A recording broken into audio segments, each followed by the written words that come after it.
Hello, everybody, and welcome to Limited Level Ups. I'm Alex, and today's episode is the Kamigawa Neon Dynasty State of the Format Address episode. This is one of my favorite type of episodes. This is where we take a live look at the format, where we are, and just a big format overview now that I've got some informed opinions, both from gameplay and from 17 lands, and from talking to a lot of people I trust. And I want to try my best to inject just as much information into your brain in this hour and a bit episode as I possibly can, so that you can be just as up to speed in the format as I am, and hopefully starting to trophy more. So yeah, that's what we're doing here today. I love these big picture overviews because it's kind of like a mix of where theory meets practice. One of my favorite things I think about Limited Magic is just like how theory, like kind of like explaining why the things are a certain way in a format, or why cards work a certain way, and it's hard to really talk about that without some sort of context, and new sets like this really provide that context and are a lot of fun. So we're gonna get into that, all that good stuff today. Before we do, of course, I just want to shout out the patreon.com/limitedlevelups. That's the place that you can go if you would like to support the show. I got a really exciting thing to talk about this week. We added a new tier to the Patreon, the Cordo class tier. So I mentioned this a few weeks ago, but I wanted to just reiterate it. I'm starting a new project where every weekend, and sometimes it's going bi-weekly, but every weekend I'm starting a group class. And we had our first one last weekend, which was kind of just like a intro to Kamigawa. Huge success. People really liked it. Basically what it is, for anybody who hasn't heard about this, is I'm working with an education consultant to kind of make a limited magic curriculum, essentially a weekly curriculum that if you want to join, you can kind of dip in and out, week to week. If there's topics that you like, you can come. If there's topics that maybe, you're busy, or maybe something that you're not so interested in, no worries. All the things are recorded, so you'll be able to get them after. They all go up on the Limited Level Ups YouTube, for people to see. But for the participants, that's where the real value is, I think, because we have a lot of group activities that we've set up. We did group activities last time, which were a big hit, or one of them, and we're going to do more this time because the group activity was such a big hit. So going forward, it's going to be a lot of just like hands-on, working with the cards to get you to kind of enrich your understanding of Limited. Check it out. It's on the Patreon for that coaching, or sorry, the what am I calling it? Gotta get my branding right. The Cordo class tier. It's the $8 tier, just below the coaching tier. And if you're already in the coaching tier, I actually made a kind of an addendum to this. If you're already in the coaching tier, by the way, you can come to these classes. I'm letting these, anybody in that tier, they're including these classes as well. Also, if you want to come to the first one, the second one, it's going to be this weekend. If you're listening to this before the weekend of this week, which today is the 16th. It's gonna be Saturday, 1 EST. It's gonna focus on sealed because we're gonna be prepping for the Arena Open next week. There are limited spots, but it is free. I'm making the first one free, so check that out. Or second one free. The first one was also free. Check that out. If you can't get a spot, again, they're gonna be up on the YouTube, on the Limited Level Ups YouTube. Check it out. And yeah. Check it out. That's all I gotta say. I really am a believer of this. I think it's gonna be a really, really cool project going forward. Okay, enough of that. Let's get into the big picture thoughts on Neon Dynasty, because there's a lot to talk about today. So generally, when I do these state of the format addresses, I start from broad going narrow. I go, what's the most all-encompassing thing, the big picture idea of this format, and then I go into archetypes and specific cards. And when I was making this, my slideshow here, I was thinking, okay, what most informs my decisions in the draft and in the gameplay and just how I'm evaluating cards? And really, it all just came back to sagas. I think the number one thing in this format, the number one thing that is defining about Kamigawa Limited, defines the context of the cards, the context of how I'm drafting, the context of why certain cards are good and why certain cards aren't so good, is the sagas. I believe these are the most important part of Kamigawa Limited. Before the set came out, there was some talk of, are these too slow? Are these going to be just good value engines, but only after you stabilize? In the vast majority of cases, these cards are all just excellent. And when I say excellent, I mean the best ones, the uncommons and the rares, are just the best performing cards in the set. If you look at the top performing rares and mythics, there's a lot of sagas up there at the very tippity top. The top 2 cards in the format, Jugen Defends the Temple and the Kiki Jiki enchantment rare, top 2 cards in the format. You look at the uncommons, a lot of sagas up there in the top 5, 6, 7 cards. You look at the commons, a lot of those are sagas too. So like, I'm sure a lot of people know this at this point because they've probably played with the set. But if you are still a little bit tepid on sagas, I would highly, highly recommend just take every saga you see. Well, I'll give a caveat to that. Take every blue, black, or green saga you see. The white and the red ones are kind of hit and miss, but you should just across the board, just like, if you see one in a pack, just take it. My very best decks are decks that have as many sagas as I possibly can, ways to buy back the sagas, ways to, pick them up either from the battlefield, ways to buy them back from the graveyard. It's really great because they're like value engines that put you ahead on tempo a lot of the time, right? A lot of times value engines put you behind on tempo, right? Because like you're tapping out for your divination, and you the problem with that is like, you're tapping mana, you're not affecting the board. A lot of these affect the board, or like if they don't affect the board immediately, they pay you back by the time they flip because you're getting a creature that is worth more than the mana you've spent, essentially. So like, yeah, again, I'm gonna get into exactly how these the sagas kind of contextualize what makes certain cards good and certain cards bad in the format. But like, the list of like great cards I've got here. Life of Toshiro Umezawa, one of the actual best cards in the set, like mythic uncommon, top 10 card in the set. Long Reach of Night, Okiba Raid Reckoner, which is the 1 mana black saga. I believe that is the best common in the set. That is my take currently. It just is such insanely good value for a single mana. Synergizes with a lot of things. We've got, moving to blue, we've got Behold the Unspeakable, the Modern Age, both those are good. Tales of Master Seshiro, Boseiju Reichi's Skyward, the Asuza Saga. Like, these are all just fantastic cards. When we get to white, talking about white and red, they're, again, like I said, they're kind of hit and miss. There's good ones in there. Michiko's Reign of Truth, which is the white saga that pays you off for having artifacts and enchantments, is very, very good. The other one's not so much. Or like, the kind of medium, still fine playables. But across the board, just take sagas and you're going to have a really, really good time, essentially. Moving a little bit, less broadly here. The best cards in the format are just cards that generate value. If you just look at the 17 lands performing, how the cards are performing, all the good cards, close to all the good cards, there's a few outliers in there, but the vast majority of the good cards in this format are cards that generate value. Of course, sagas play into that, right? But then you've also got a Virus Beetle, which is one of the other top commons in the set. And this is one that I think I would bet that almost nobody would have pegged this as a tippity-top common in the set, but this is one of the actual best commons in the set. So this is the 1 in the black, 1/1 artifact insect. When it ETBs, each opponent discards a card. That card is deceptively good. It does a lot of things. Like, number one, it's quite good with ninjas. If you can ever like pick this back up after you get in with a ninja, it just like turns into discarding 2. The thing with discard which is really interesting, is each consecutive discard is better than the last, because each time you make your opponent discard 1 card, the worst card in their hand is not, they can usually get rid of the worst card in their hand, but then when you get the second worst card out of their hand, it starts to get better. So recurring this is really good.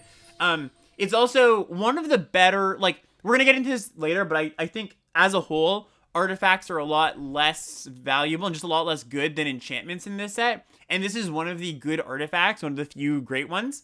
Another really interesting thing is that your opponent often doesn't want to just discard a land in this format. The fact that this Virus Beetle like taxes their resources when your opponents are often wanting to play like 5 and 6 and 7 mana cards.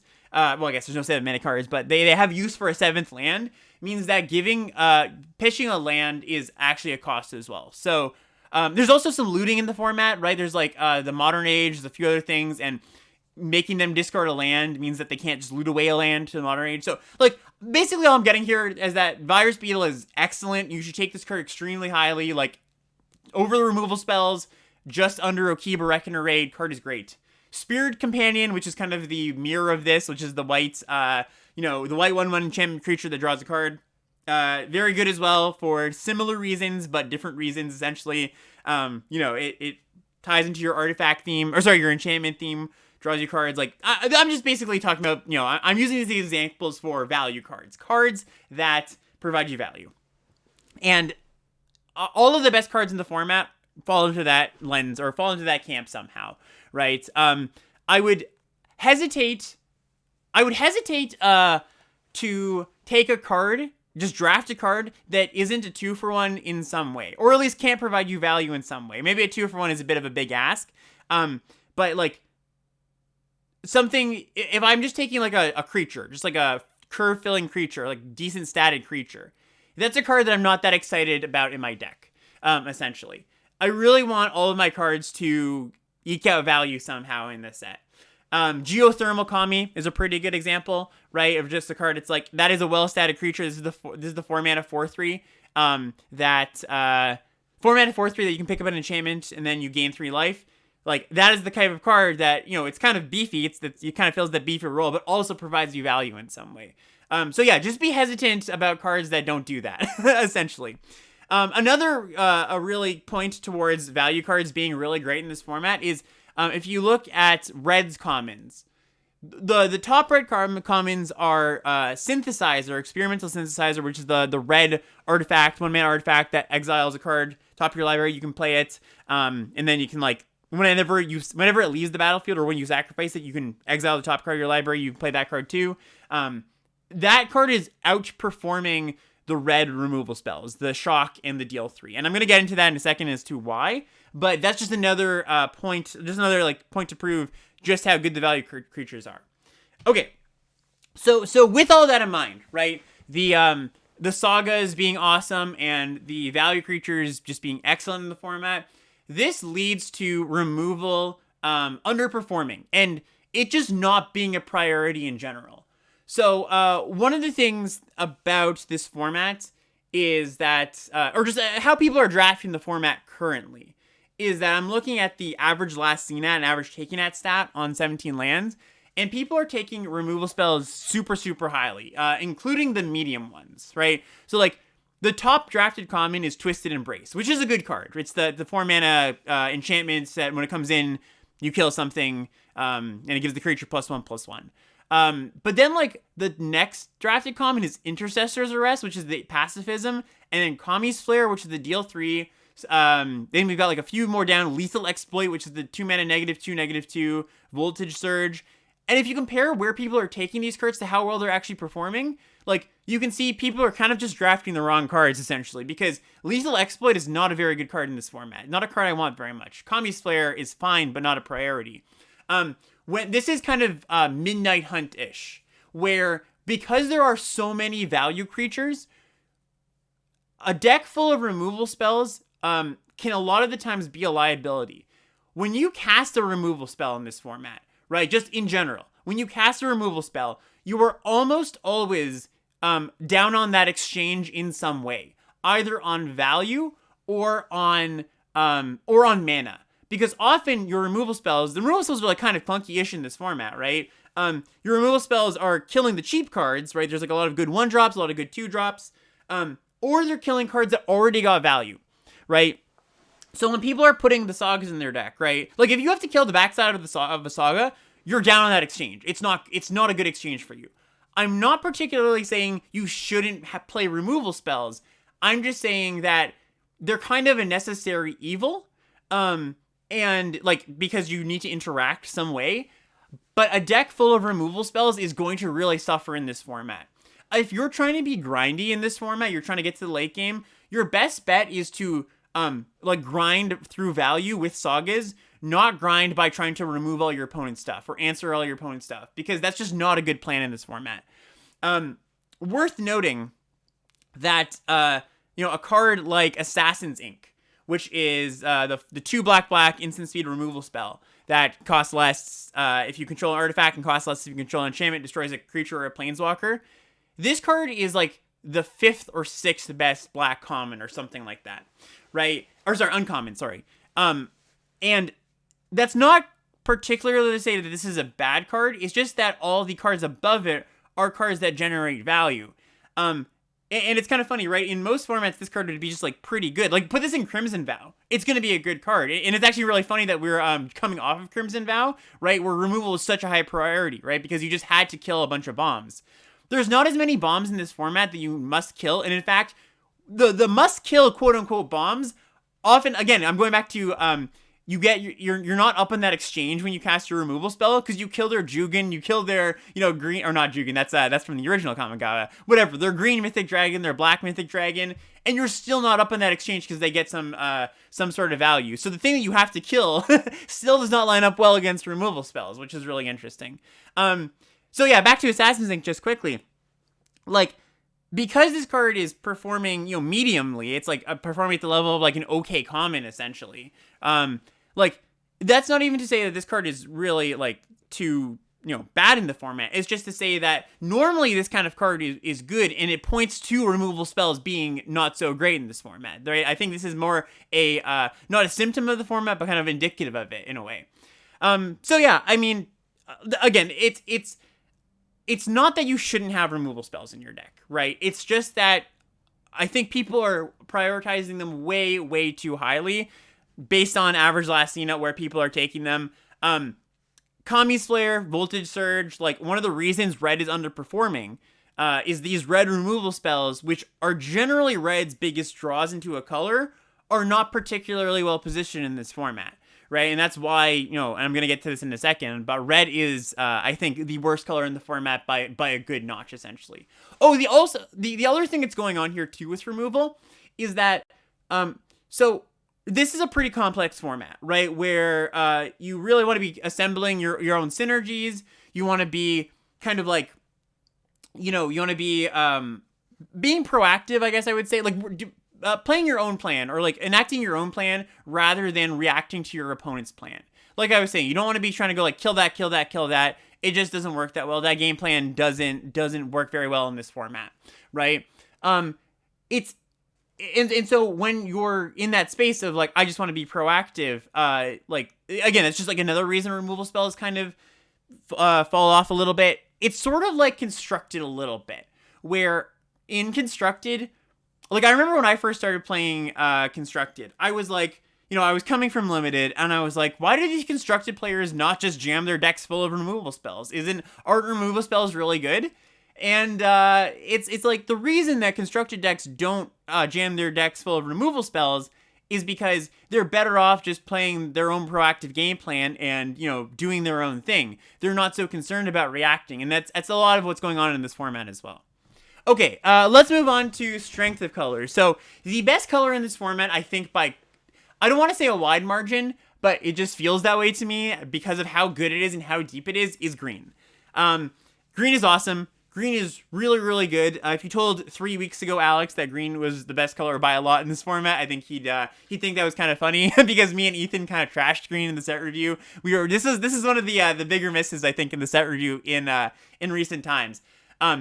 But I think green is just fantastic. I think, I said it feels to me like green is a lot better, but I do think that green and black are close. Just to, to be clear. Those are the two top colors. They just do everything so well. But they both have, like, really just strong cards. Like, one of green's greatest strengths is that it's just super, super deep. There's so many good commons that you want to put in your deck. And there's a lot of good uncommons as well. Black's got a similar thing going on. I think a few less black commons I like, but a lot of good black uncommons. So those are just like the top two colors. I start my drafts in black and green, ideally taking sagas as often as I possibly can. Then we have blue, which is like it's a black green gap blue. And blue is good. It's the thing it's doing mostly is like it's good at doing the ninja stuff. It's not really like card drawing, controlling type stuff. It's more just trying to be tempo-y. And it does a reasonably good job of that, and it pairs well with black, pairs well with green. Worth noting, actually, my feelings on black and green being the best colors do pan out just by, like, black-green being the best deck by just, like, how it's performing currently. I think it's winning at, like, 60% on average among 17 lands users. So just, like, that's just a vote towards the direction of you can just put good black-green decks cards in your deck, and you're going to do pretty well. After blue, there's a gap to whites, which I think is an okay color. It's more of a support color. I don't really want my white decks to be base white most of the time. It's a really good support color for, I think, any of the 3 colors I just mentioned, green, black, or blue. White supports green's enchantment themes really well. I think that the black-white kind of grindy artifact and enchantment thing can be okay. It's it's kind of more of a card quality deck than a synergy deck. Like I'm not ending up in that deck a lot of the time, but I think it's still a fine deck. And I even think blue-white is a pretty okay deck as long as you don't go for the vehicles theme. Like it's just kind of a good cards deck as well. Just like play either the lean to the blue ninja stuff or some of the white enchantment stuff. So white is okay, but I do see it as more of a support color. One of the problems with white, and I'm gonna talk more about these colors, the strength of each color as we get into this. But white does not pressure or it's not that good of an aggressive color. Its strength is mostly in the defensive cards it has, and that's indicative of this format as a whole. I think the aggressive cards are quite medium essentially. But if you're drafting white, you really want to be drafting the defensive white cards because those tend to be the better ones.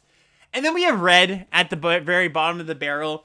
Red is really interesting. So, I mean, I was listening to Lords of Limited, and Ben and Ethan have red as the best color. At least from their early experiences, right? I don't want to talk for them, as of today, because often what happens in the content creator space is a piece of content gets released, and then a few days later, things change. The content creator changes their opinion, and people, still think that, for example, me going, Ben and Ethan really, really like red, right? And that might be different today. I don't know. That might be different next week. I'm just basing this off of what they were talking about, and they really liked red. They were talking up red, the red artifact synergies, right? And I think it's interesting to talk about red in the lens of like what it does well, because they went on a lot about what they like about red, right? I could go on and on about what I dislike about red, but I think it's more important to ask what a color does well rather than what a color does poorly. Like, essentially, it's good to know that red is a weak color, but if somebody's had success with red, I really want to hear them out, essentially. Personally, I have not had good experiences with red. I think it's pretty weak, personally. The current data shows that red is not very, it's not performing well. It's not performing well paired with any colors. But I've had I've had people say they've had good experiences. So, like, I put a lot of faith in the data and what it's saying. But at the same time, like, I also want to hear out the people who have had good experiences, because the data does not track for outliers all that well. One of their ideas is that red doesn't particularly pair well with the other colors, but it's very good as a standalone color, just like pairing with itself, essentially. I can kind of get behind that, I think.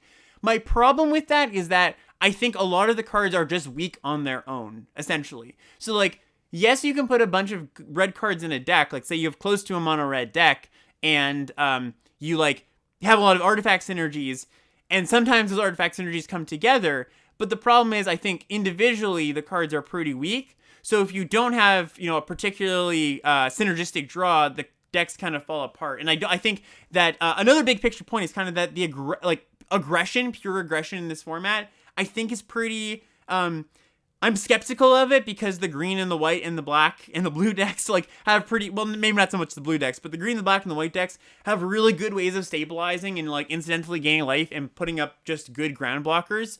So when red doesn't do the aggression thing all that well, and it's more leaning to artifacts, that's an okay place I would be okay being, right? If those synergies end up being good enough to play. Currently, though, I don't think the other good colors, green, blue, and black, are drafted appropriately. So until I have to not be those colors, I just don't want to touch red, essentially, right? I just don't see that good of a reason to. Maybe this changes in a week or two, right? Where it's just okay, the word is out, people know to take Saga, like, people know not to pass Sagas, which, you know, if I haven't hammered this home already, I don't think you should not pass the blue, green, or black Sagas very often, right? But when people figure that out, maybe red becomes a little more open, and I get kind of what Ethan and Ben were talking about, where it's like a really deep blue, a really deep red deck, where you're like heavy red. Like I said, currently I just don't see the reason to, but that might change. Okay. I want to get into the colors here and what they do well and kind of why they're performing at the rates they are performing at. So green's greatest strength is that it's extremely deep. There are no particularly standout like 60% win rate commons like there are in black or in blue, but there's like 7 or 8 or 9 green commons that are all winning at like a 58% win rate or 59% win rate. I'm gonna name all these cards, just like rattle them off, because like I said, they're all about, you know, they're all similar in power level. Where you want to take these are very dependent on what you already have, but the cards in that neighborhood, the 58-59% win rate, are Fang of Shigeki, Jukai Preserver, which is the 4-mana 3/3. Sorry, let me talk about the cards just like as what they are. So Fang of Shigeki is the 1-mana 1/1 Death Touch. This card is like the best version of this card we've ever seen, because like it just blocks the early creatures really well, which is what all the versions of this card do, right? Just like 1-mana 1/1 Death Touch, that's its job. But it's also an enchantment creature, which matters a lot, and it's also a good thing to target with your Master's Rebuke, which is the bite spell, and your Spinning Wheel Kick, which is an awesome card in the format. So just, you know, kind of does it all for 1 mana. There's not too much that's complex about this card, but it's just a lot better than these type of cards normally are.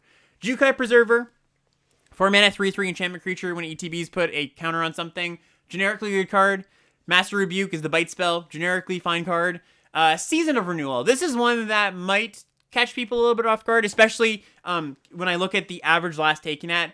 By the way, average last taken at and average last seen at on 17 lands is a great stat to look at. Number one, as for me as a content creator, just to see where the community might be undervaluing or overvaluing things, but also as you, the drafter, just so you know like what constitutes as maybe a signal or what constitutes as maybe not a signal. Right, and like Season of Renewal is currently being taken at like 7th on average in the pack, which is like, you know, where kind of the not so great cards are being taken, essentially. And this isn't an effect you want too much of. By the way, this is the, I should say what the card is. 3-mana instant, return a creature or an enchantment to your hand, or do both. You can do both, so it's just like a 3-mana instant speed, buy back 2 cards from the yard. It does a really good job of buying back your Sagas, which is obviously just like backbreaking a lot of the time, or just buying back good creatures. I think maybe people look at this card. I looked at this card when I first saw it and was like, oh, this is just like Green's version of this effect, which generally isn't very good. But because the things you're buying back are so good, they're all value creatures. Like essentially, this reads like a 2-for-1, but it's more like a 3 or a 4-for-1 a lot of the time, because the things you're buying back are providing you value. So while I don't think you need to take this card early, you definitely want like two copies of this in your green decks a lot of the times. One for sure, sometimes 2 if you've got a high enchantment count. That's the key. You want a high enchantment count. Tales of Master Seshiro, this is the green saga that puts counter on something, gives it vigilance, and then it flips into a 5-mana saga.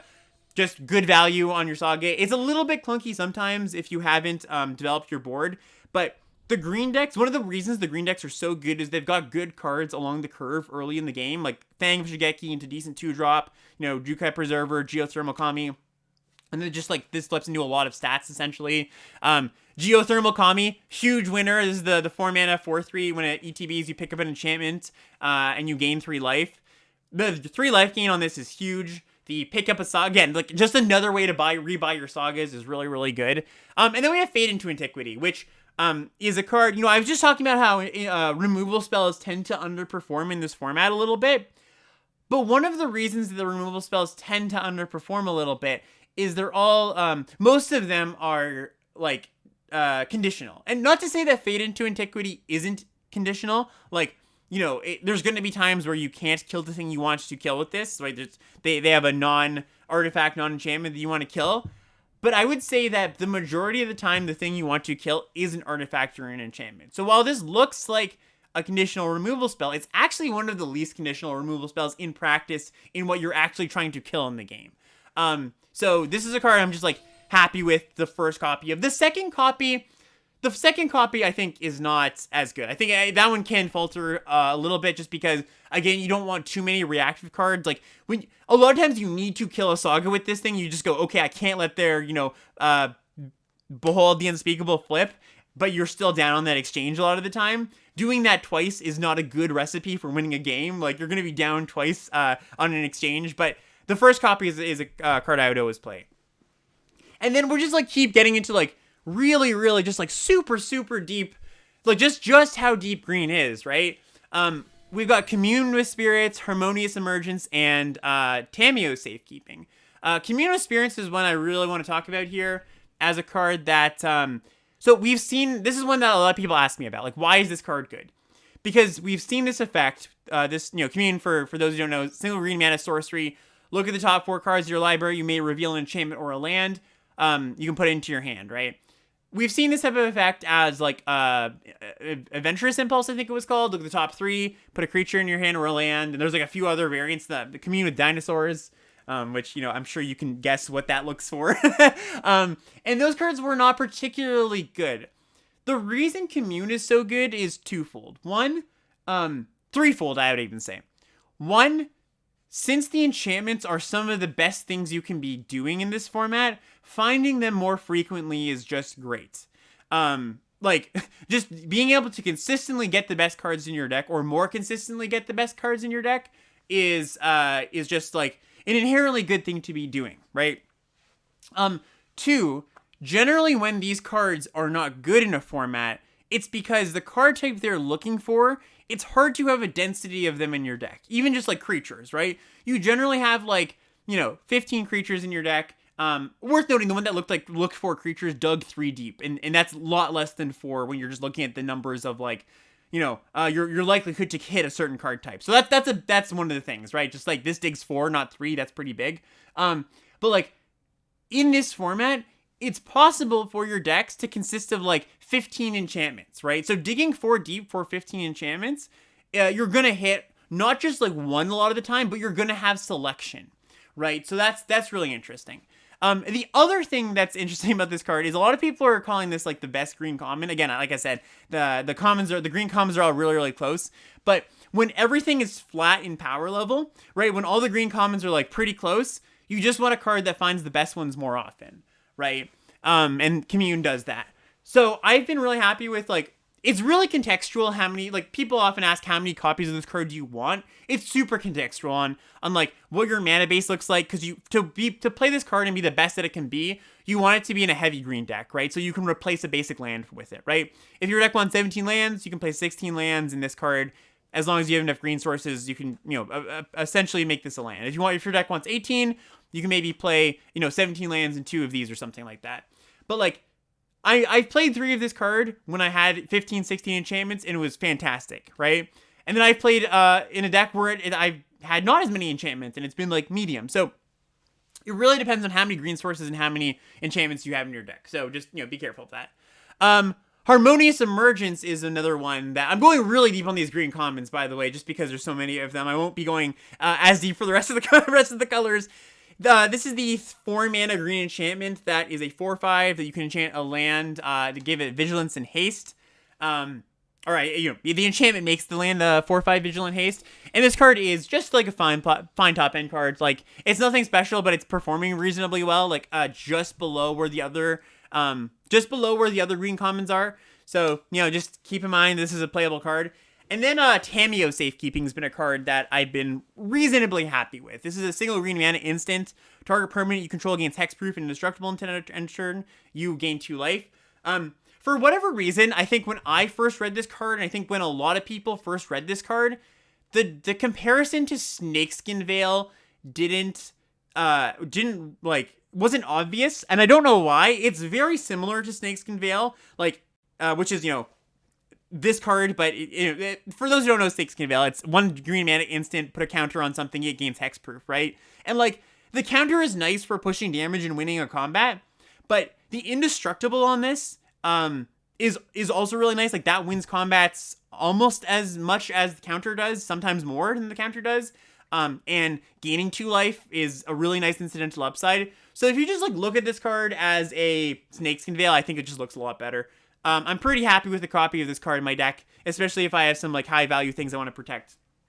And then, it's just comical at this point. I promise for people who don't like green, I'll start talking about green, like, just as a magic color.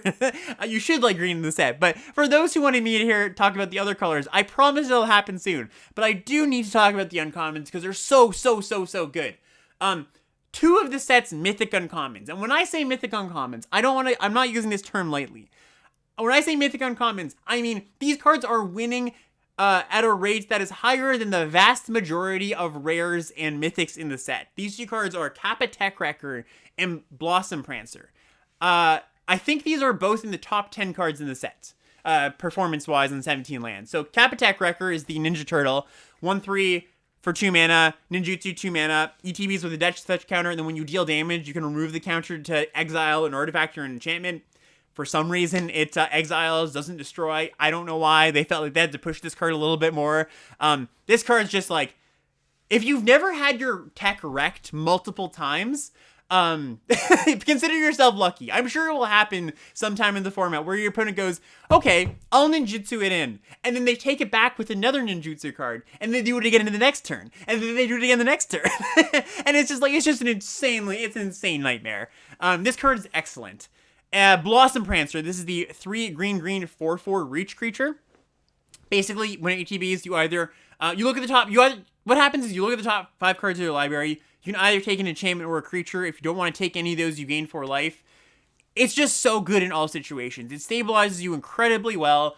It draws you cards. Like, there's nothing not to like about this card. It's just fantastic, right? And then right under those, like again, this is just comical. Right under those, we've got Beseiju Reaches Skyward, which is like very close to like just in that, almost in that mythic uncommon rank, you know, where it's like it's a 4 mana saga. Search your library for 2 basic lands, put them in your hand. Sorry, 2 basic forests. That's important. Put in your hand. Second chapter puts a land on top from your grave on your library. I don't think I've ever seen that. I imagine I will never see that actually used, so it's basically useless, but whatever. The backslide is a gigantic reach creature. It's a reach creature equals the number of lands you control. Card is fantastic. It's just such a nightmare. Like, it gives you the land, it's card advantage, it gives you a giant creature. Like, it's essentially a 4 mana suspend 6/6 reach that draws you 2 cards. Right? Like, it's just really good. And then there's Generous Visitor, which is really funny because this card's fantastic too, but not as good as the cards I just talked about. This is the single green mana 1/1 that whenever you cast an enchantment spell, you put a counter on something. Like, still a good card, but you know, only winning at a mere like whatever 63% or whatever, you know. Yeah, this just fantastic. Notable exceptions here on green. Real notable exceptions here. Careful Cultivation. This is a card that I think I was high on. I think a lot of people were high on early in the format. This is the 3 mana aura that you put on a creature or an artifact that permanent taps for green, or you can channel it to get a 1/1 mana dork. This card, you have to be careful with it. So I talk about this a lot, where people generally overrate mana dorks in limited. Or maybe that's not the right way to go about it. There is some danger in overrating mana dorks sometimes. Mana dorks are very powerful, right? Accelerating your mana is an inherently powerful thing.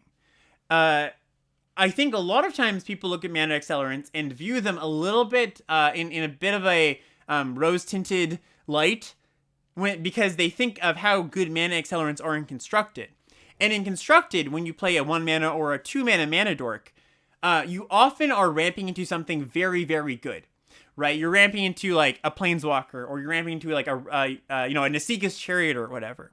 In limited, you're ramping into like, you know, a 4/3. A Beseiju is the best thing, right? You like ramp into a saga, you get your sagas going. Sure, when that happens, that's really good. But a lot of the time, you're playing like a below rate creature that often outstays its welcome pretty early, right? Where it's like, okay, I accelerated into this thing, but that thing didn't end the game, and the game goes on a little bit more. or a little bit longer, and then this like mana creature has outstayed its welcome, right? There are ways to use mana creatures, like make them useful after you have used them essentially with equipment, stuff like that. Just Bureau Sentinel in Call Time was notable because there was a bunch of good equipment in that set, so you could actually make good use of your mana dork. But this kind of card is, I think, generally overrated, and the way that the green decks operate in this format isn't so much that they want to ramp into their value cards. They kind of just want to play like a Fang of Shigeki into a good defensive 2-drop, into whatever. Like, they're getting to the late game or their more expensive things. They're bridging that gap by surviving, not by ramping. And because the green decks are playing a grindy game, this card becomes a liability in the late game, right? Where a lot of your cheap cards, like Fang of Shigeki, are still good in the late game, like the good green cards, right? So while this card is not, I don't want to talk it down too much because it has its place. If you've got a lot of 4s, if you've got a lot of ways to use your mana, it's still, like, passable. But I know that a lot of people, I think, are viewing this as, like, one of Green's top commons, and it's not anywhere close to any of the cards I talked about. And then a similar card, Orochi Merge Keeper. 2 mana, 1/1, taps for green. If it's modified, it adds green. Extremely similar card, and I think just worse, because this one doesn't have flash, essentially, and doesn't get an enchantment in your yard. Okay, we're on to black now, chat. We're on to a different color. Black is also quite good. So like I was saying, the top black common is Okiba Raid Reckoner. Really fantastic card. Just does it all. Like, a Raid Reckoner on turn 1 just feels fantastic. I already talked about Virus Beetle, so I won't go too much about that. Twisted Embrace, 2 green, enchantment creature. Or sorry, no, it's not an enchantment creature. It's an enchantment. It's an aura. ETBs, you enchant a artifact or a creature, and you destroy target creature or planeswalker when ETBs, and the creature gets +1/+1. This kind of subverts what I was saying about removal spells not being very good, or underperforming, I should say. Because you can buy this back with Geothermal Kami, Season of Renewal. You can just pick it up a bunch of different ways. There's ways to reuse this, right? So, and it's non-conditional, right? It just kills anything. So this is this is a removal spell I'm pretty into. I should address what chat's asking about Okiba Reckoner Raid. How many would you play, and what decks would you play them in? You should play as many as you can get in every single deck. Like, at the beginning of the format, I was like, oh, it's probably a bit worse in my slower decks. No, it's just fantastic in your slower decks. It's still just a 1-mana vampire spawn, right? With, Suspend or whatever. Like, take this card first pick. Take this card second pick. I'm thrilled to take this over removal spells, a lot of the rares. Like, I know this sounds wild, right? It's that good. It's that good, just trust me. And Kami of Terrible Secrets is another one that I want to shout out here. Is the 4-mana 3/4 that if you control an enchantment or an artifact when it ETBs, you draw a card, gain a life. Good card, hardish to enable. Sometimes you just don't have enough artifacts. Like I mentioned, the artifacts you can have kind of trouble getting good artifacts into the deck. So just be careful of that. Black Sagas, fantastic. Life of Toshiro Umezawa, 2 mana. It's got the Jitte modes for the first two chapters, so you can either give something +2/+2, give something -1/-1, or gain 2 life. Flips into a 2/3 that taps to add a black mana. Yeah, this is the other mythic uncommon in this set. So it's this, the Prancer, and the Tech Wrecker. These 3 cards are in a league of their own. Like, you should take these over basically everything in the pack. Like, there's very few rares I would take over those cards. This card is backbreaking because if you can kill a 1-drop or a 2-drop with this, which you often can because there's a lot of just 1 toughness creatures in this set, it's really, really good. And even if you can't, it's like, at its like worst, it's a 2-mana 2/3 that gained you 4 life when ETB'd, and then it taps for mana for some spells, right? That's good, right? That's like not amazing, but that's the floor of the card. So, I don't know. And then the ceiling of the card is just ridiculous. So, yeah, take this card. It's, I've been kind of okay. I've splashed this a few times. It seems worse on the splash because -1 is not the most impactful thing later in the game, but it's still fine. I've still been happy to splash it. And then Long Reach of Night. This is another one that, I think, most people underrated going in, myself included. 3 and a black for a Saga. The first 2 modes are each opponent sacrifices a creature unless they discard a card. So this is a weird one because on Arena currently, as I'm recording this podcast, it is bugged. What should happen is if you play this on an empty board, your opponent should not have to discard a card. They will be fixing this soon, I am assuming. A lot of times when I play this card and pick this card extremely early, which I do, people often say, oh, do you think this card is going to get worse on Arena once that bug is gone? Certainly, yes, because it is a worse version of the card. By a lot, though, no. I think this card is still fantastic. I think it might, if whatever it's operating at now, it's going to dip by 5% of its max capacity. I'm not talking about 17 lands win rate. I'm just taking in 5% of situations, it's not going to be, the card it was before, when it was bugged. Because the times you play this on an empty board are going to be very, very few, right? There's just not a lot of times when your opponent doesn't have a creature on board. It has happened to me, certainly, because I've played this set a lot so far, but I just don't think it's going to affect the win rate of the card currently.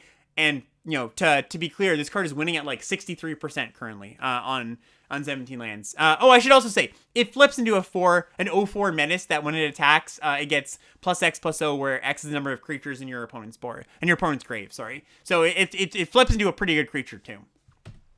Okay, blue. Let's move into blue. Blue plays a really different role than it usually does in this set. Generally, blue is grindy. Blue draws a bunch of cards. Maybe has some tempo plays in there. It's not really doing that in this set.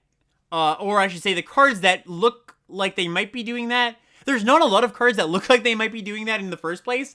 And the ones that are doing that are not particularly good. The ones that are really good are the cheap ninja type things. So Moon Circuit Hacker, 2 mana, 2/1 ninjutsu for a blue mana enchantment creature. When you ninjutsu it in and it deals damage, you draw a card. Or if you didn't ninjutsu it in and it deals damage, you loot. Good card. Network Disruptor, single blue mana for an artifact creature, 1/1. When it ETBs, you tap a permanent, so a good enabler. The Modern Age, another great saga I like a lot. 2 mana saga, 1 in a blue. First 2 modes are you draw a card, discard a card, and in the last chapter, it flips into a 2/3 flyer. Just essentially, this is a Merfolk looter that doesn't outstay its welcome, right? That's not necessarily fair, because Merfolk looter can be very good in late game as well, looting away lands. But looting has diminishing returns where you don't want to keep looting often. The first 2 loots or the first loot is better than the second loot, and the second loot is better than the third loot, on and on. So when you can turn your looter into an actual creature, and a good one, a 2/3 flyer, that you can then maybe buy back or do whatever with, you're really, really happy with this. This card's really, really good.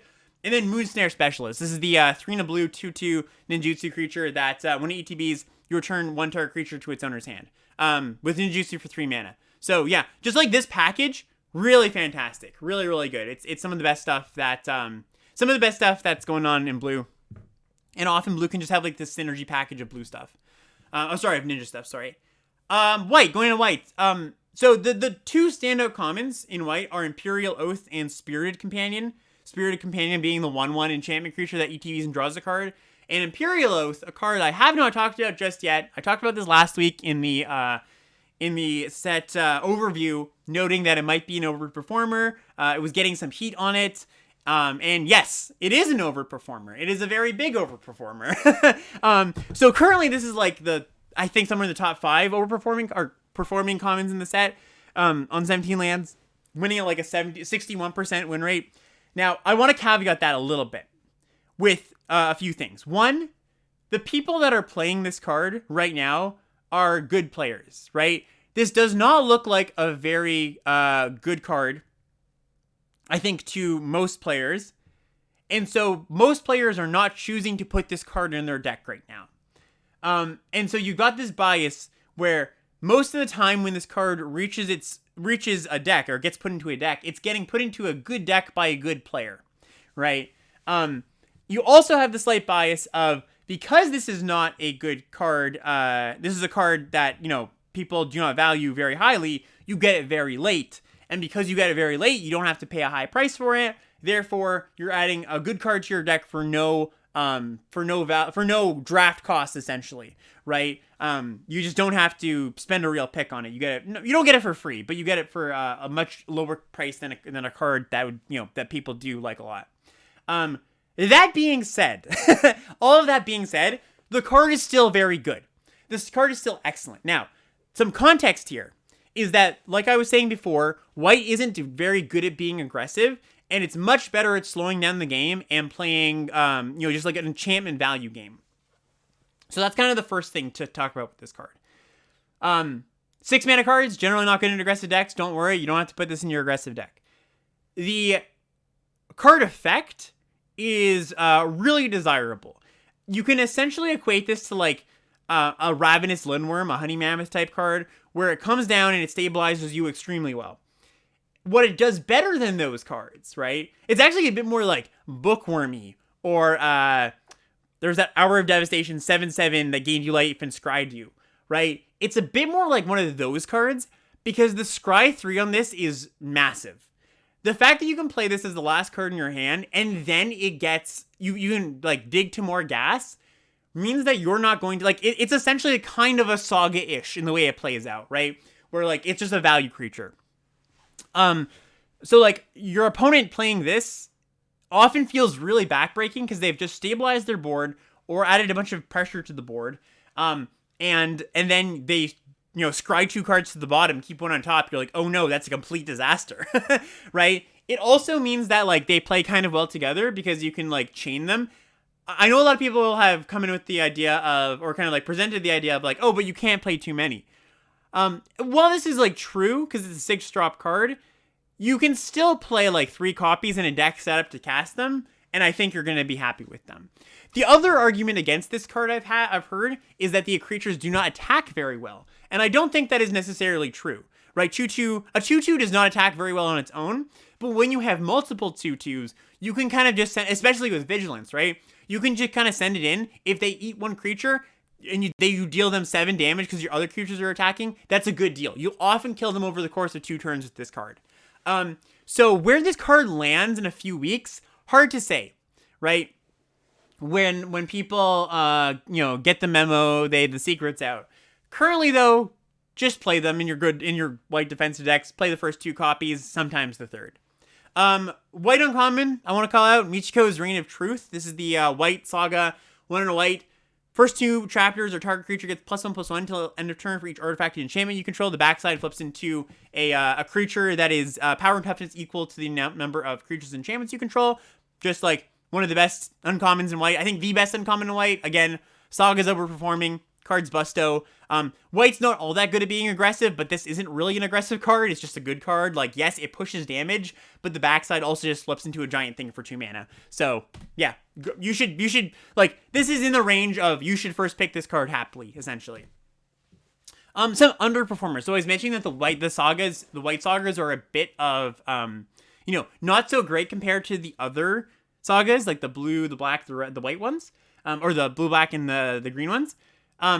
We've got Era of Enlightenment, which is the 2/2, the 2 mana one that flips into a 2/2 first strike, and then Befriending the Moths, which is the 4 mana one that flips into a 2/4 flyer, and it gives a creature flying and +1/+1 till end of turn for the first 2 chapters.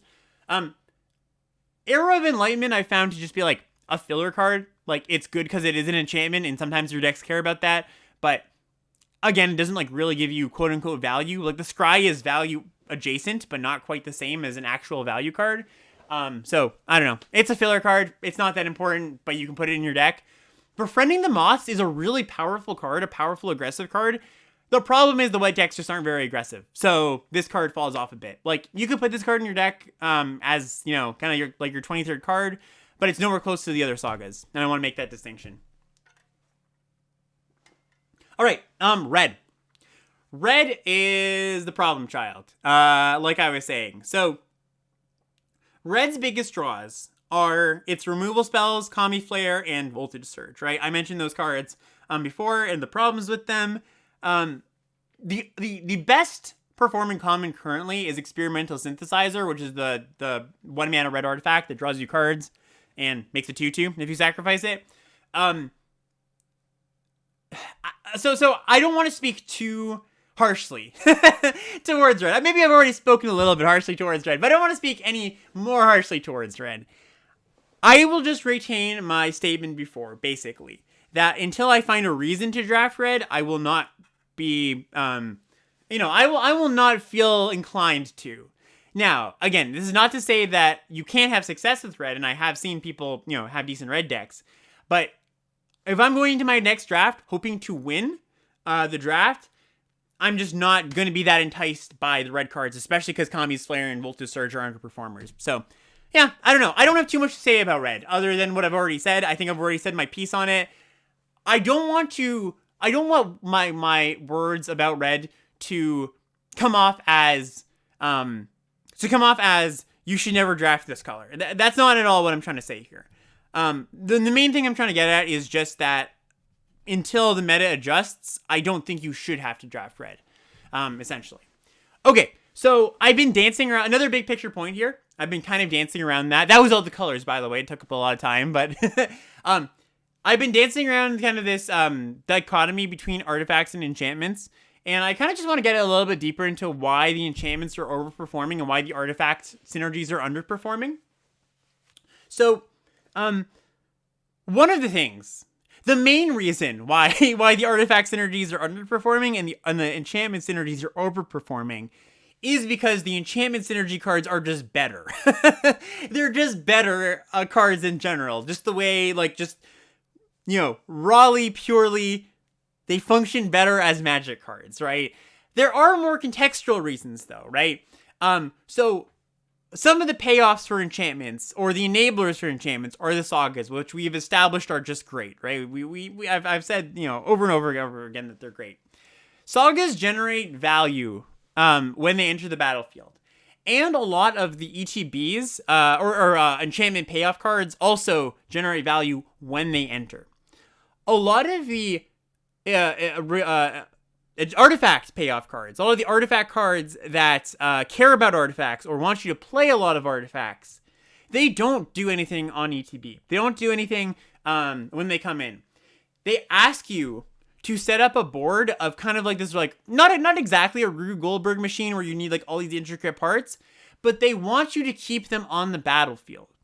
And while I was saying that removal spells sort of underperform in this format, they still perform well against cards that don't generate value in this format, like the artifact payoff cards. So a card like Dragon Spark Reactor, which had a lot of heat on it, a lot of hype on it in the early few days of the format, which is the 2-mana artifact that when an artifact enters the battlefield, you put a counter on it.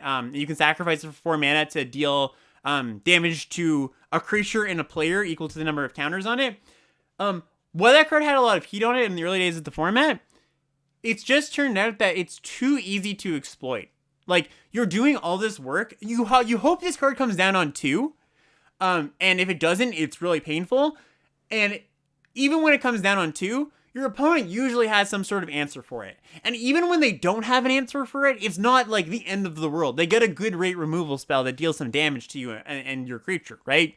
So it's like, you're putting all this work into this card, and number one, your plan can be thwarted. Number two, when your plan goes right, it's not that good. This is a card I just think you should not try to play. You just shouldn't take this card. You shouldn't try to build around the card.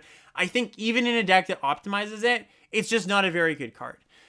Similar, Restoration Specialist. This is the 5-mana 3/4 flyer that when a non-token artifact ETBs, you can pay 2 and a blue if you do create a copy of that artifact. Like, card is good, right? Like, it reads good, or reads well, but it just underperforms because, again, it's a big thing that dies to a removal spell. It's kind of like we saw in Midnight, where it doesn't generate value. I think a good rule for Modern Limited is just value Muldrifters over Baneslayers, right? And for anybody who's not familiar with that concept, is that like a Muldrifter is a creature that enters the battlefield, gives you value. A Baneslayer is a creature that's really, really good if it sticks, but doesn't give you value, right? There's just like, and I don't want to like broadly apply this to like every single format, but this is just the trends we've been seeing. Like, things that need to stick around, especially expensive things, they just tend to underperform over and over again because the removal spells they print to common these days just tend to be pretty good, and the proactive decks are good. So, just like temper your expectations here. Just like a quick, very easy comparison here, right?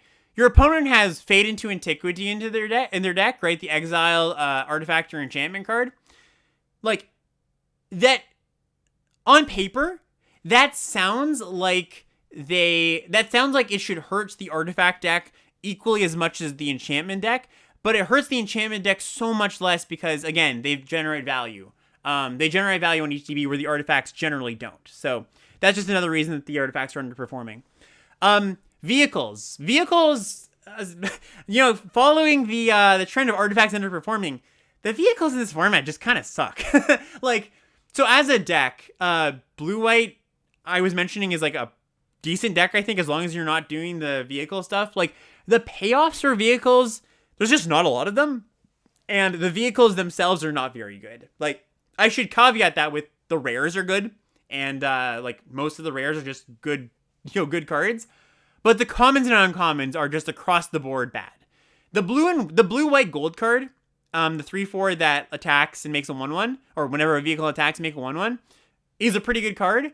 But like the rest of them are just cards you don't want in your deck, essentially. So yeah, I mean, I think that's something that people know for the most part. But like there's very few vehicles that aren't rare that I want in my deck. So just don't try to don't try to, essentially. Again, I want to reiterate the mythic uncommons of the set: Blossom Prancer, Cap Attack Wrecker, Life of Umezawa. Take them. Don't pass them if you can. Consider splashing them sometimes if you have the fixing. Just fantastic cards. And the last big picture point before we get into some archetype stuff. Fixing and splashing. So so there are the dual lands in this set. There's also Uncharted Haven, right, which is the tapped land that adds a color, a mana of any color that you choose. People have been asking me, like, are you 3 colors in this format most of the time? Are you 2 colors? I'm generally 2 colors, but I would say about 50% of the time, I'm splashing for a really powerful card. For whatever reason, like design reason, the best cards in this set, and I'm just going to name the top, like 3 of the top ones, like top 5 cards in the set: Jugan Defends the Temple, Fable of the Mirror Breaker, Inventive Iteration, all sagas. They're all single pipped. So often what happens is I will pick up one of these cards. And actually, this is true for a lot of the cards in the set that are good. A lot of the good cards in the set are just single pipped. They're not double pipped. They're just single blue or single red. So what happens is I will just like be drafting a green-black deck, let's say, right? And then I get past an Inventive Iteration and I go, yeah, I'll take that. And it's just not that hard to pick up fixing for it. The other thing to consider is, because decks in this format are not like super pointed synergy focused, like they're more just like broad synergies. It's not like your deck is doing this one thing. It's just kind of like, you have like a ninja package, you've got an enchantment package, that kind of stuff. You can splash around a little bit more just for some power, right? This isn't really, most decks in this format aren't just like, I need all of this one type, I need all the ninjas, I need all the enchantments. Is kind of the exception to that, especially if you're trying to enable commune. But most of these decks like don't mind splashing for power, essentially. So yeah, that's my take. Oh, sorry. So the takeaway should be speculate on lands late in packs or in the middle of the pack. Like, I would take a land over a decent common most of the time. Like an Uncharted Haven or a dual land that touches your colors, because you like are not, there's a non-zero chance that you're just going to get past one of these busted cards. Okay, archetypes. So I usually go pretty deep on archetypes, but I'm more just going to talk about my thoughts on each one quickly. Because while the archetypes are certainly like, I can talk about what makes a good green-black deck, I can talk about what makes a good blue-black deck. I would say when you're building your deck, you have a lot of flexibility. Right, you've got a lot of pockets of synergy you can put in. Like, you can have a ninja pocket of synergy in your blue-green deck. You can have an enchantment pocket of synergy in your black-green deck, stuff like that. So I'm just gonna like broadly talk about my experience with these decks. Less so like this is what these decks exactly want, because I don't think that's exactly how you should approach this format. And maybe we'll get into that in a bit when I talk about draft navigation. But we'll start with the best of the best here, which is green-black. I drafted green-black on day one, and I was like, oh, man, this is going to be, I got stuck with the junky green-black deck. It's gonna be so awkward. Like, I just kind of was holding over the thought of green-black in previous formats, right? Which is obviously a trap that you shouldn't fall into. But the thing is, it's just good. And that's what it comes down to. It's just good. The reason it's just good is, number one, it's the home to the two best colors. There's just like a really large density of good cards in these colors.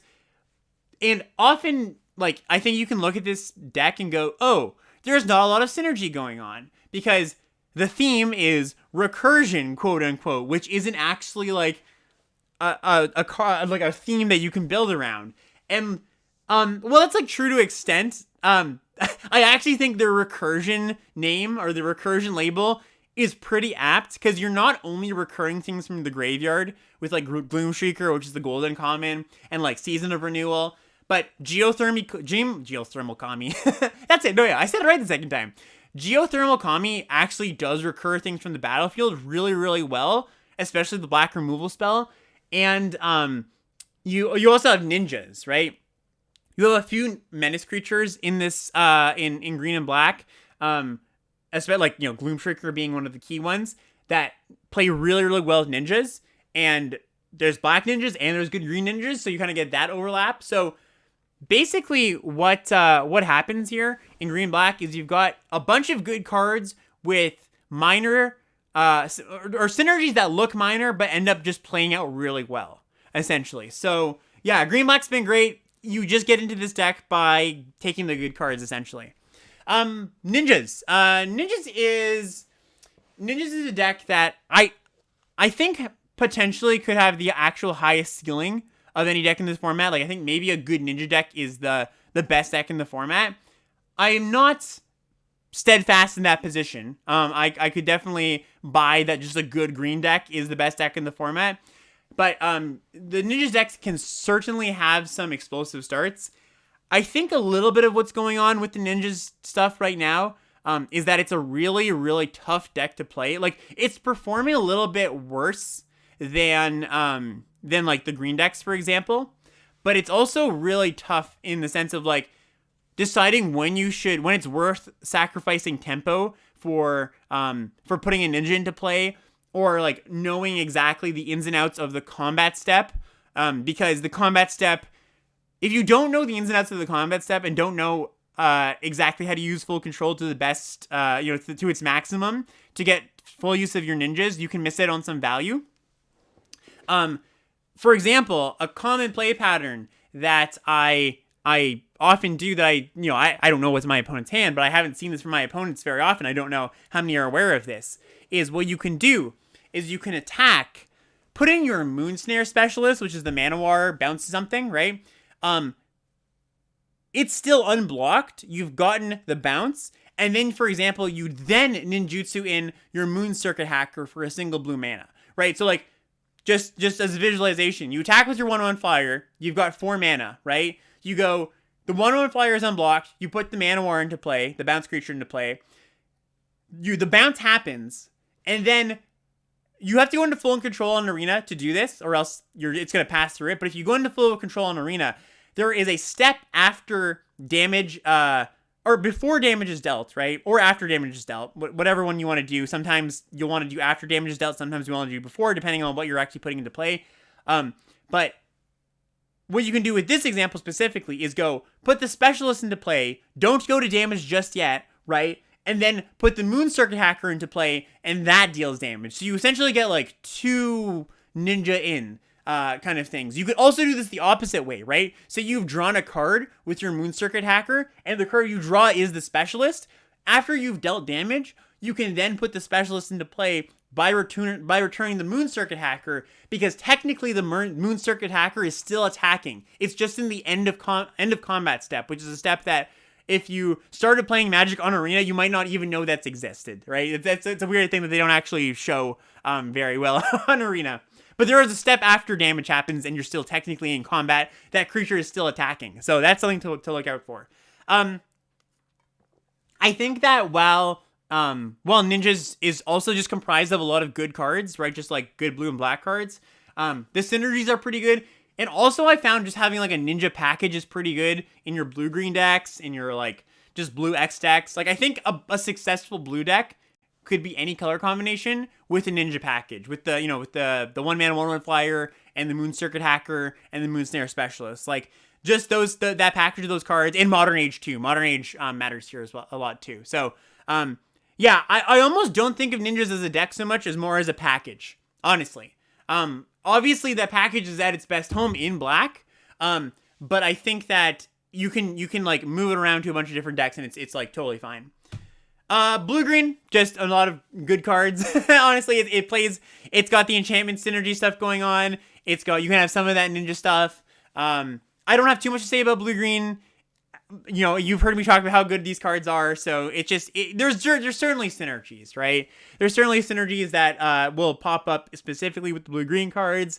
Sam Black has talked about Colossal Sky Turtle plus Season of Renewal, which with those two cards you can just like recur infinite cards out of your grave given enough time, essentially.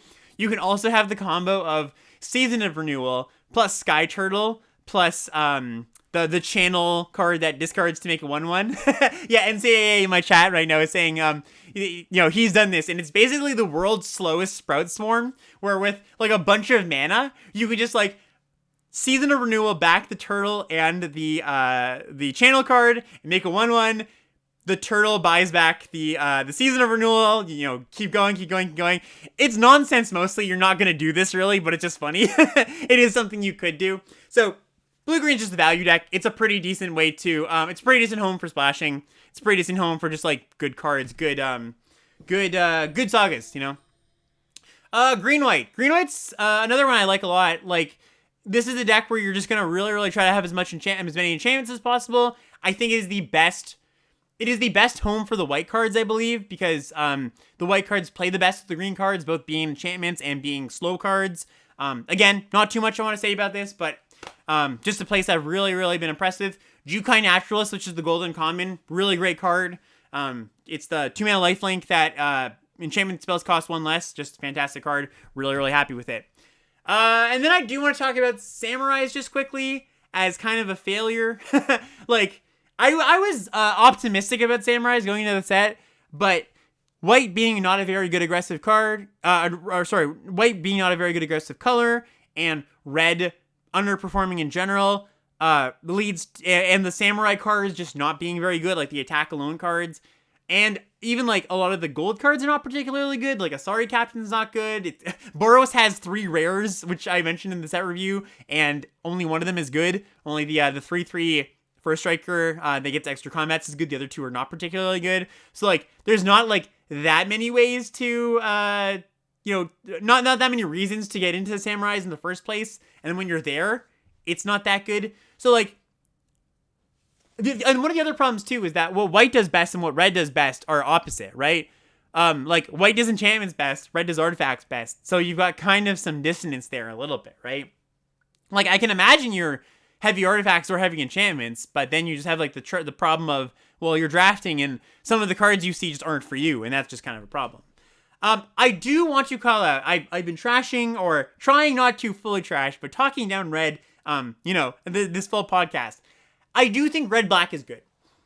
If you find yourself in red, if you find yourself, for whatever reason, like you first pick a good red rare, and you got a good red uncommon, whatever, I think that black-red, specifically with Oni Cult Anvil, which is the black-red artifact that like drains them, is a really, really good deck. Like, this card alone makes me want to draft red-black. It also is nice because, like, the good red cards, like the Synthesizer, play well here. Some of the Artifact Synergy cards play well here. So, yeah, I guess I would just recommend, if you find yourself in red, red-black is the place you want to steer. And then I have just one last slide here. for kind of the misfit decks. I talked about blue-white a little bit, so I won't be talking about that. Green-red modified, it's just not a deck, really. The modified payoffs aren't good. Like, they're not something you should aspire to go after. The hot tub is good. The monkey hot tub, Invigorating Springs, that card's quite good. But that card cannot carry a deck alone. The main problem with this deck is that, just like what I was saying with red-white, the green cards do enchantments the best, and the red cards do artifacts the best. So you're just like, you've got such deck dissonance going on there. So you're just like really unhappy with the combination of the red and the green cards. So yeah, I have not found this deck to be particularly good. And then blue-red. Blue-red is in a similar space in what the type of cards it's looking for as black-red, but it just does it does the stuff worse than black-red. Like, where black-red gets Oni Cult Anvil, which is an actual good payoff, the red-blue artifact payoffs are not as strong. What I think red-blue can do pretty well, actually, is more just be like a ninja deck backed up with red interaction.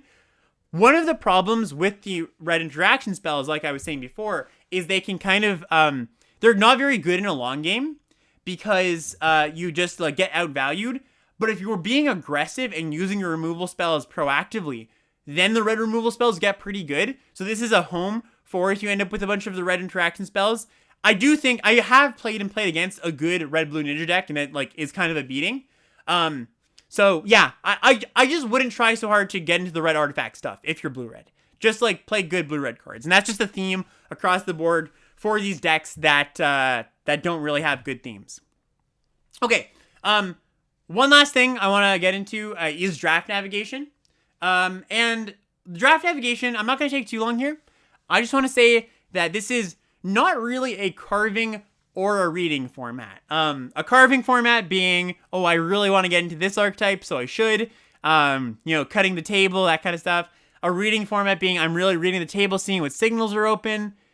The way I'm looking at this format is I'm just taking a lot of good cards early, which is obviously what you should do in every format, but it's just like, there happen to be more good uncommons and commons in this set than usual, like first pickable, very good ones.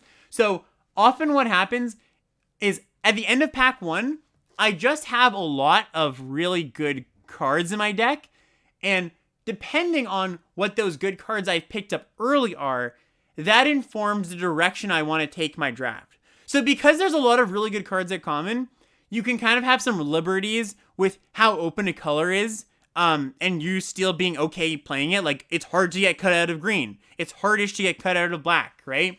So because of that, you can kind of just like be like, okay, I'm sticking with the good early cards I have, especially if you're green, right? If you're green, it's extremely hard to get cut out of the color because there's so many good cards of that color.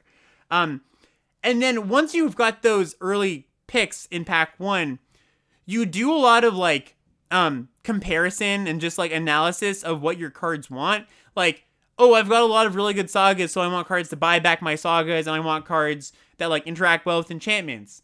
Or, I happen to, if the weird situation arises, I happen to have a lot of good cards that play with modified. So maybe I like pick up Jukai Naturalist a little bit higher than I pick, the green bite spell or something, right? It's more just like you settle into the deck. Like, I often don't settle into a lane, like a 2-color lane, until like pack 2 or pack 3. It's more you're just like cooking with the ingredients that are coming to you, essentially. It's kind of a nebulous way of describing this, and maybe this isn't super helpful. It's just the way that I've been approaching it, and like, I know maybe if this is like your first or second time drafting the format, like you're listening to this and you're like, well, let's go draft. Like, this isn't so much like a step-by-step kind of approach, but I guess big picture, just like really reevaluate what your cards are asking of you, like what the cards in your pile want of you, and draft accordingly. I guess that's the takeaway I could give you. Pack 1, take the good cards, as many good cards as you can. Packs 2 and packs 3, take cards that play well with those good cards, and then of course keep taking good cards in pack 2 and pack 3, right? Like cards that synergize with those good cards. And again, that's like super broad, but because this format's pretty complex and there's a lot of crossover synergies, I can't give you like a good, like, you should do this. This is how you navigate a draft. Like, in some formats, I can give you a really like discrete roadmap, essentially, right, to like how you draft. Here's what you want to do in pack 1, pack 2, pack 3. I don't really think that's how you want to approach this draft, essentially, or this format. I have one last section here, but I think I'm going to let chat cover it. I have explaining the funky cards, and I had a few cards set aside, but I think I'm just going to let chat ask me some questions. I know there was some questions brewing earlier. Basically, this last section I usually take just to like talk about some individual cards that are overperforming or underperforming. But I think I can leave that. Not like I don't want to go over like 15 different cards. I think this podcast has already gone on long enough. I would prefer people just like present cards that they are asking why the card's been good or why the card's been bad or what do you think of this card in the chat Q&A. So let's just move to the chat Q&A. Chat, I would love to hear any and all questions, anything I talked about, anything I didn't talk about. Again, individual cards. Want to remind you once again, everybody listening out there, number one, this is, if you're not listening live, this is stream to the podcast, or stream to the stream. And that's why I have a chat here. This happens, I stream the podcast. I usually announce it in the Limited Level Ups Discord, which you can join. That's free. That's Limited Level Ups, bit.ly/join the Discord, cord with the CH, or it's in the show notes, or it's on my Twitter. You can find it really anywhere. It's one of the greatest limited Discords out there. Check it out. If you want to watch the stream live, you can check it out. I usually record Fridays when sets come out. It's a bit of an anomaly. When I record, it's a bit up in the air. But yeah, come check it out. And again, if you want to support the show, check out Limited Level Ups at patreon.com. First question. What are your thoughts on shrines? That's a good question. That was one that I was hoping somebody would ask. So thank you very much, Jellybean King. I think that they are fine. I don't think you should go for like 5-color shrine. That's not really what they're doing. Like, I could see a world where you splash a shrine after you have 2 of the really good ones. But generally how I see shrines is the white one and the green one, and the black one are the best on their own. Number 1, because they have the best effects. Number 2, because they are in the colors that want enchantments. You should just play those ones on their own most of the time. The white one being the best, I think. If you have those, then the other shrines, like after you have one decent shrine, the second shrine, no matter what it is, I believe goes up in value to the point where you should prioritize it, at least somewhat. Maybe not over everything, but like it becomes a card of interest, right? So like, I'm pretty happy if I have like a white shrine and a green shrine in my deck. That's a good place to be, because both of those are good, and when you have both on the battlefield at the same time, it's kind of like a wombo combo. I wouldn't strive to play a lot of them. Oh, one thing I should mention is that this is a card that I don't know if it's going to get brought up, so I'll bring it up here. But the shrine, I don't remember the card's name, but the shrine, it's like a 5-mana artifact, 3/2, that ETBs searches for a shrine or a aura. I think that card is pretty good. I think that card, pretty good is not kind of nondescript, but if you have good auras and shrines to get, I believe you should play that card, especially if you're in black-white, because that's an artifact that goes and gets an enchantment.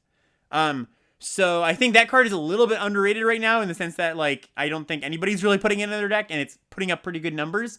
So if you have shrines in your deck, and especially if you have an aura-based removal spell, I would put that card in my deck.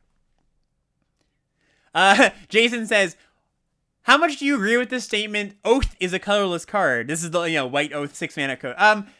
Colorless, not so much, but I know what you're getting at here. Jason is getting at the fact that it's a pretty good card to splash if you have the capacity to splash. Like, it just does a lot of good things, and it's just a good card, and it's a late game card, and I'm more likely to want to splash late game cards than early game cards, because, when you find your splash color, you want your splash to be impactful. So, like, I agree with the sentiment, maybe not so much in practice, but, I have splashed the card before. Yes. 2-color plus splash decks have a 2.6 lower win rate than 2-color decks. Do you think this is over splashing, poor fixing? It's usually not worth it, or some other reason? Okay, so this is a good question. There's a lot to dissect here. You have to be careful about looking at splash win rates. There's a lot of things that could be true about how the data is portraying splash win rates. One of the things that drags down the win rate of decks that are splashing is that sometimes people splash because their deck didn't quite get there, and they need to splash a powerful card, or they need to just like splash to get to playables, right? So if that deck is already not so good and they're splashing just to get to playables, or, you know, make up for some sort of lack of power, that's going to drag down the win rate of splash decks on a whole, right? The other thing to consider is I don't want to broadly say people splash too often or incorrectly, but I will. I do think people splash too often / incorrectly splash. Like splash when they don't have the right fixing, or splash for reasons that they shouldn't. So while in the hands of a good player, I think, you know, a deck that's splashing, like they'll know when and the right cards to splash. And I think that in, like, you know, in the aggregate data, you're going to see that be dragged down a little bit. I have found success splashing in this format. Like I said, I splash maybe about 50% of the time in the early days of the format. I could see that maybe I could be splashing a little bit more often than I should be. I could definitely buy that. But I think splashing is definitely a valid thing to be doing in this format. And when I say splashing, I mostly don't mean like, you're not 3 colors, right? You're just like splashing 1 or 2 good cards. Or like if you have the fixing, a lot of good cards, you know? I guess maybe a good test for this, a good litmus test, is that the Kamigawa, which is the 5 mana 5 color enchantment, is one of the top performing cards in the set. So that implies that when your deck is has set up to splash, and the tools do exist to splash a 5 color card, it is worth it in some capacity. Love to hear you talk about Brute Suit. Do you feel the card has a place? I like having one more possible. So Brute Suit's an interesting one. It's a card, this is the 3 mana 4/3 Vigilant Crew 1. It's a card that I have not, I have liked a little bit more than the stats would imply how it's performing. Like, I've liked the card when I have a bunch of expendable creature, like just like small trinkety value creatures, maybe, you know, the 1/1 mana producers, if those happen to make my deck, or I have just like small creatures on average, or I have like a bunch of Okiba Raid Reckoners in an aggressive black deck. I have played the card and it has felt okay. The stats do not like the card very much. I would tend to like trust what the data is saying currently, that you shouldn't put the card in your deck. But I have found it to be a fine 23rd playable, essentially.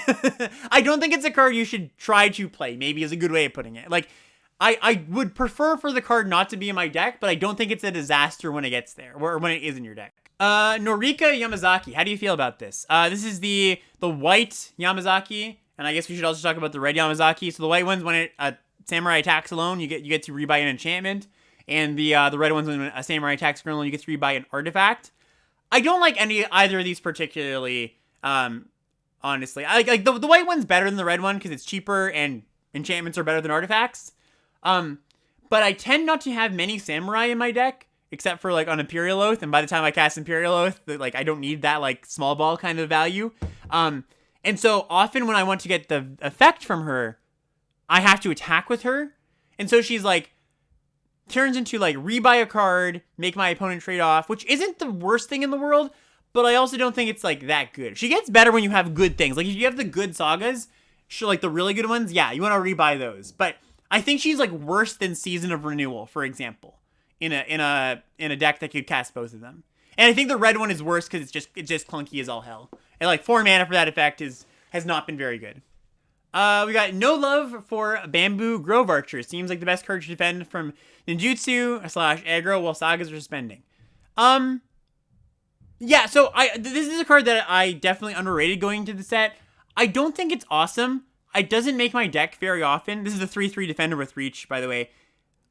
It's a fine card though if you do have a lot of late game sagas. Like it does what you are saying very well. It does, it block the ninjas decks really quite well. It's an enchantment that matters. My issue with the card, and this has always been my issue with this kind of card, is that it's not very good if you do happen to face one of those decks that, like, if you don't face the ninja deck, it's not a very good card. Like, you face a deck that's also trying to grind you out with sagas, you're really sad to draw that card, or have that card. I think it's a fine card to put in your deck if you need it, but it's not a card I'm, like, actively looking to put in my deck. You should probably talk about Fall of Lord Conda since you skipped it in white. Yes, that's a good point. I also didn't really talk about Behold the Unspeakable. I know a few people are mentioning that. I definitely just missed talking about it when I was talking about blue. So let's talk about these two sagas, these two uncommon sagas. So Behold the Unspeakable is the 5-mana blue saga. Your opponent's creatures get -2 until end of turn, then you draw some cards, and it turns into a big flyer. Yeah, card's great. Like, it's just under that mythic uncommon level. Top tier common, uncommon. Just drafted highly. Like, I don't have too many words to say on it. It's just great. It's just like an insanely good Muldrifter variant. Fall of Lord Konda. That's a card that I have not been super impressed with. So this is the 3-mana uncommon saga. When it ETBs, it's a white card. ETBs, the first trigger is exile a creature, mana value 4 or greater, and then chapter 2, everybody gains control of their cards that were stolen or whatever. And chapter 3 is you make a 1/3, then when it dies, you draw a card. I found that this card doesn't have targets enough of the time. Like, I've had so many games where it's just dead, essentially. Like, the times you have a target for it, it feels good. You get to kill their thing, you make it 1/3, and you're like, okay, that's a really good deal. But I find that enough decks I face just either don't ever have a target in the game I play, or it's too late. Like, the thing that I'm trying to deal with, the thing that I do actually find a target for, it's just like, okay, I killed that, but all their cheap creature is dealing me a bunch of damage while this card was in my hand. So, like, it's a fine card, and I think you should probably still main deck it. I just, kind of like temper your expectations on it, essentially. Like, know that it's not always going to find something. The upside is there, essentially. I've been struggling in this set, and I've been drafting the highest IWD cards a lot, according to 17 Lands. In this format about synergies, less about raw power. When you switch away from picking the best cards and move to synergies with what you had. So I talked a little bit about this, where I think you should, like, start considering your synergies, like, at the end of pack 1 into pack 2 and pack 3. I wouldn't use IWD. I do not think IWD is a very good stat for figuring out what good cards are. Your best bet is, okay, that's not a good way of saying it. I think it is a flawed stat for figuring out what the good cards are. Your best bet is to look at game in hand win rate. That's just like the gold standard that has the fewest biases. That will give you a much better idea of how well a card is performing, right? So, like, this is like a whole other podcast topic we could go into. But, like, a good example of why IWD is a little bit flawed is that it sometimes sends you down paths you don't want to go down. So, like, a card with a very high IWD, which is improvement when drawn. Basically, how good is my deck when I draw this card compared to when I don't draw this card? And the way that 17 Lands displays this is it looks at the win rate when you do draw the card versus the win rate of the decks that when they don't draw the card, right? And then it kind of compares them. So a card with a high IWD wins a lot more than its deck does on average, and a card with a low IWD wins a lot less than its deck does on average when it doesn't draw the card, right? The Kami War is a really good example of this. I was just talking about this card. It has an incredibly high IWD because decks that are built around the Kami War trying to cast a 5-color card are going to be, kind of struggle when they don't draw their payoff, right? You see this with build-arounds a lot too. When you build your deck around a card, and you don't draw that card, you've got a lot of, like, synergy pieces or just, like, awkward cards that don't perform well. So you can, if you're just basing your evaluations off of IWD, it sometimes leads you down paths you don't want to be in or go down, because if you're trying to just, like, force, like, you see, really high IWD on the Kami War, and you try to force a 5-color deck, well, when that 5-color deck doesn't draw the Kami War, it doesn't perform particularly well. So, like, the Kami War, I think, is a good card, but you should only take it when you're, like, you take it early and maybe move off of it if the 5-color option isn't presenting itself to you, or take it in the middle of the draft when you're like, I, like, picked up a few random lands and, like, I can probably support that pretty well. There's been a few questions about the Invoke cycle. So this is the cycle of rares that costs color, right? 4 colors of the color. I've been impressed, actually, with all of them save for the red one. Okay, so the green one, which is make 2 4/5s with, and then you put some number of ability counters on them, is really, really good. And green decks don't have a tough time casting it. You just have access to, like, fixing. You can especially like having dual lands helps, so you don't have to, like, you put a bunch of green sources in your deck, but that doesn't necessarily detract from your second color because you've got enough dual lands to have enough sources, right? So that's the best one for sure. The black one is also really good. Just like, it's got a pretty high game in hand win rates. One of the things about the black one, which is kind of unintuitive, is that you often, well, not often, but if you pick up Life of Toshiro Umezawa, which is the uncommon black saga, that's an additional black source in your deck because the backside casts black instants and sorceries. So I've had decks, this is not going to be happening for too long, but I've had decks with 2 Life of Toshiro Umezawas, and that's like, I had 10 swamps, a dual land that could produce black, and 2 of those, and that's 13 sources for my card. So it was, like, pretty castable. If you want to put those cards in your deck, you should have 13 sources at a minimum. Or just, like, understand that you're not going to cast that card until, like, the really late game. If you're fine with that, like, for example, the green one, I'm fine with casting that on turn 8 or 9 or 10, and I'm, like, pretty happy with it still.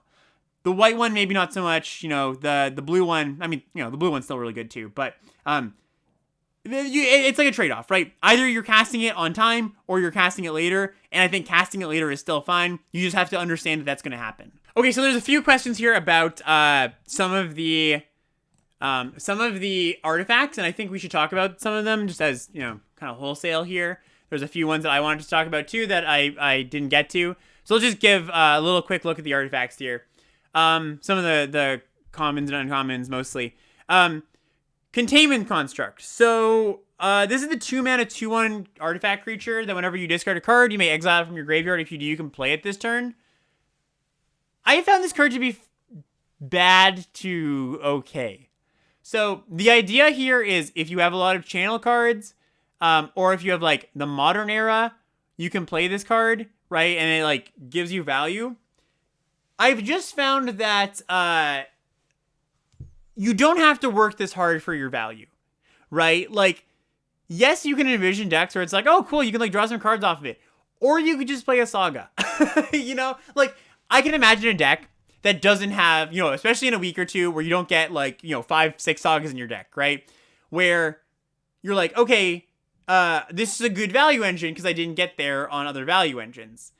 I've not found it to be a value engine that I have to work that hard to get to, though,